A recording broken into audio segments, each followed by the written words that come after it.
ঐতিহাসিক মুহূর্ত। এটা বহু রকমের রিপোর্ট হয়, কমিটি হয়, রিপোর্ট আসে, গ্রহণ করি, আনুষ্ঠানিকতা পালন করি। আজকের যে আনুষ্ঠানিকতা সেটা তার বহু ঊর্ধ্বে। এই ঘটনাটা, আজকের ঘটনাটা ইতিহাসের অংশ। আসসালামু আলাইকুম প্রিয় দর্শক, আজকের ভিডিওতে আর কথা বাড়াবো না। আপনি হয়তো থাম্বনেল টাইটেলটা দেখে বুঝে গেছেন যে হ্যাঁ আজকের ঘটনাটা কি এবং কি হতে যাচ্ছে। এই ইউনূস সরকার আমাদের 24শে ছাত্র আন্দোলনের পর কিন্তু তাকে ক্ষমতায় বসানো হয়, কিন্তু ক্ষমতায় বসানোর অপব্যবহার করবে কি এরকমই নিউজ শোনা যাচ্ছে যে ইউনূস সরকার শেখ হাসিনাকে বাংলাদেশে আনতে চায়। কি জন্য, কেন? আশা করছি পুরো ভিডিওটা দেখবেন, তাহলে ইনশাল্লাহ বুঝতে পারবেন যে হ্যাঁ আসল ঘটনাটা কি এবং কি জন্য এই ইউনূস সরকার বাংলাদেশে আনতে চায় এই স্বৈরাচারী হাসিনাকে। তো আপনি যদি বাঙালি হয়ে থাকেন এবং 24শে পতনে ছাত্রদের সাথে একতা মত প্রকাশ করে থাকেন, তাহলে এই ভিডিওটা শুধু আপনার জন্য। মূল ভিডিওতে চলে যাব। ঠিক আছে, চলুন যাই মূল ভিডিওটা দেখি, তাহলে ইনশাল্লাহ বুঝতে পারবেন। অভিনন্দন জানাচ্ছি বিরাট একটা গুরু দায়িত্ব সম্পন্ন করার জন্য। এটা শুধু আনুষ্ঠানিকতা না, এটা একটা ঐতিহাসিক মুহূর্ত। এটা বহু রকমের রিপোর্ট হয়, কমিটি হয়, রিপোর্ট আসে, গ্রহণ করি, আনুষ্ঠানিকতা পালন করি। আজকের যে আনুষ্ঠানিকতা সেটা তার বহু ঊর্ধ্বে। এই ঘটনাটা, আজকের ঘটনাটা ইতিহাসের অংশ হয়ে থাকে। কারণটা সবাই আমরা বুঝি কেন ইতিহাসের অংশ হবে। কারণ ইতিহাসের প্রবাহ থেকেই কমিশনগুলোর সৃষ্টি হয়েছে।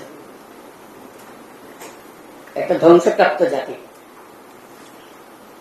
এই ধ্বংসপ্রাপ্ত জাতি হঠাৎ পুনরুত্থান হয়েছে, মাথা চাড়া দিয়ে শির দ্বারা খাড়া করে দাঁড়িয়েছে। সেখান থেকে ইতিহাসের সৃষ্টি। আজকের এই অনুষ্ঠান সেই ইতিহাসের অংশ। এটা কোনো বিচ্ছিন্ন বিপদ দেওয়ার বিষয় না। আমরা সেই ইতিহাসকে ধারণ করতে পারছি কিনা এবং সেটা সামনে নিয়ে যেতে পারছি কিনা, তার যে অঙ্গীকার ছিল, সেই ইতিহাসের যে অঙ্গীকার ছিল, সেই অঙ্গীকারটা আমরা পূরণ করতে পারছি কিনা, সেটাই আজকে আমাদের প্রশ্ন। এবং আমাদের আত্মবিশ্বাস হতে হবে যে আমরা আজকে যে রিপোর্টগুলো আমরা হাতে নিলাম, ডেফিনেটলি এটা ইন্টালেকচুয়াল একটা বড় এক্সারসাইজ দেশের জন্য।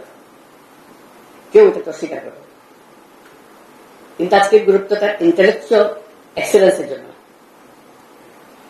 আমরা মানুষের মনোভাবকে, মানুষের স্বপ্নকে এর মধ্যে ধারণ করতে পেরেছি কিনা, সেটাই হল মূল প্রশ্ন। তাহলে আমাদের বিচার হবে আমরা সেই স্বপ্নকে ধারণ করতে পেরেছি কিনা। আজকে তার যাত্রা শুরু হলো এই ঐতিহাসিক ঘটনার প্রবাহে। এটা উচ্চ অংশে আমরা এসেছি না। আমরা একটা নতুন দেশ, নতুন বাংলাদেশ তৈরি করার স্বপ্ন নিয়ে এটার কাঠামো রচনা করার কাজ আপনাদের হাতে দিয়েছিলাম কমিশনের মাধ্যমে। স্বপ্ন আছে, এখন সেটা স্বপ্নগুলোর রূপরেখাগুলো তুলে ধরার জন্য। কাজে ক্লাসরুমে পড়া হবে, অনেক শিক্ষণীয় বিষয় থাকবে, সেটা ভিন্ন ব্যাপার। কথা হলো যে জাতির যে পুনরুত্থান হলো, যে স্বপ্ন নিয়ে পুনরুত্থান হলো, সেই পুনরুত্থানকে আমরা ধারণ করতে পেরেছি, তাকে এগিয়ে নিতে পারছি কিনা, সেটাই আমাদের বিবেচ্য বিষয় হবে। এটা এখানে শেষ না, এটা এই অধ্যায় শুরু হল। এই স্বপ্ন এবং তার অভ্যুত্থান পরবর্তী যাত্রা, সেটা শুরু একটা বড় অংশ আজকে প্রতিফলিত হয় আমাদের আলোচনা এবং এই প্রতিবেদনের ভিতর দিয়ে আমরা কি করতে চাচ্ছি, রূপরেখা যেটা অঙ্কন করেছি। এটার মাধ্যমে আমরা আলোচনা শুরু করবো সবার সঙ্গে, যে সবার মন এর মধ্যে সায় দিচ্ছে কিনা, অঙ্গীকার গুলো পূরণ হচ্ছে কিনা। এটা হল আলোচনা। আলোচনার রসদকে আপনারা তৈরি করে দিয়েছেন। সে আলোচনার পরবর্তী অধ্যায়টা কি হবে সেটাও আমরা জেনে রাখি।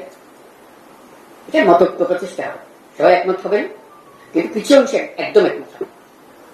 তার মধ্যে আমরা কি স্বপ্ন দেখলাম, নিজেরা একা একা স্বপ্ন দেখলাম, মানুষের স্বপ্নের অংশ নেই, সেটা তো হতে পারে না।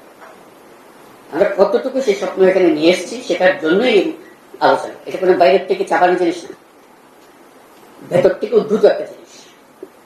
যে আলোচনা হবে সেই আলোচনার নেতৃত্ব দেবেন আপনারা নিরপেক্ষ প্রতিষ্ঠার জন্য, যেহেতু আপনারা তাদের পক্ষ থেকে স্বপ্ন দেখেছেন কিভাবে স্বপ্ন তাদের স্বপ্ন আপনাদের স্বপ্ন একাকার হয়ে যাবে। তার মাধ্যমে আমরা যেটা গঠন করতে চাচ্ছি, যেটা উদ্দেশ্য করলে এটা গণঅভ্যুত্থানের একটা চার্টার তৈরি হয়। ওই যে নতুন বাংলাদেশের চার্টার, সেই হবে চার্টার। সেই চার্টার মতৈক্যের ভিত্তিতে হবে, নির্বাচন হবে, সবকিছু হবে, কিন্তু চার্টার থেকে যাবে। এই চার্টার থেকে যাবে ইতিহাসের অংশ হিসেবে। এটা আমাদের জাতীয় কমিটমেন্ট, এটা কোনো দলীয় কমিটমেন্ট না। আমরা আশা করছি সব দল এই চার্টারে সাইন অন করবে। ওই যে বললাম ঐক্যমত্য, যেটা তখন এটা আমাদের বাংলাদেশ জাতি একটা সনদ, যে সনদ আমরা বুকে নিয়ে অগ্রসর হব এবং যত তাড়াতাড়ি পারি, যত বেশি পরিমাণে এটা বাস্তবায়ন করতে পারি বাস্তবায়ন করতে পারি। ভবিষ্যতে যে নির্বাচন হবে এটার ভিত্তিতে, এই চার্টারের ভিত্তিতে, সেটাও যেন ঐক্যমতের সরকার হয়, যে চার্টারকে আমরা ধরে রেখেছি, তার যত কিছু হোক এটা যেন আমাদের হাত থেকে ছেড়ে দেবে। তাহলে এই স্বপ্নের যে কন্টিনিউটি সেটা থাকবে কি করে? আমরা সেই স্বপ্নের কন্টিনিউটি চাই, বাস্তবায়ন চাই। নির্বাচন তারই একটা অংশ হবে, চার্টারের একটা অংশ হবে, ঐক্যমতের নির্বাচন হবে। তা না হলে চার্টার তো হারিয়ে যাবে, ঐক্যমত না।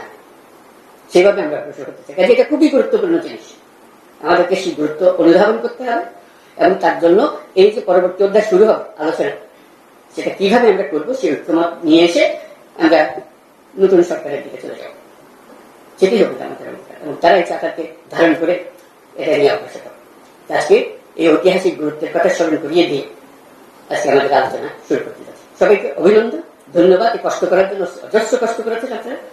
জাতির পক্ষ থেকে আপনাদের সবাইকে, সদস্য এবং চেয়ারম্যান মহোদয় যারা আছেন তাদেরকে আমি অভিনন্দন জানাচ্ছি। আশা করছি পুরো ভিডিওটা দেখছেন এবং বুঝছেন যে হ্যাঁ আসল ঘটনাটা কি, এই স্বৈরাচারী দল কি করতে চায়। কিন্তু আমাদের ইউনূস কোনোভাবেই কিন্তু কাউকে ছাড় দেবে না। আপনি যদি পুরো ভিডিওটা দেখে থাকেন তাহলে অবশ্যই বুঝতে পারছেন যে হ্যাঁ এই ইউনূস ওইরকম ইউনূস না যে টাকার কাছে কিংবা মিথ্যা কথার কাছে প্রতারক হয়ে যাবে। তো সবাইকে ধন্যবাদ, ভালো থাকবেন।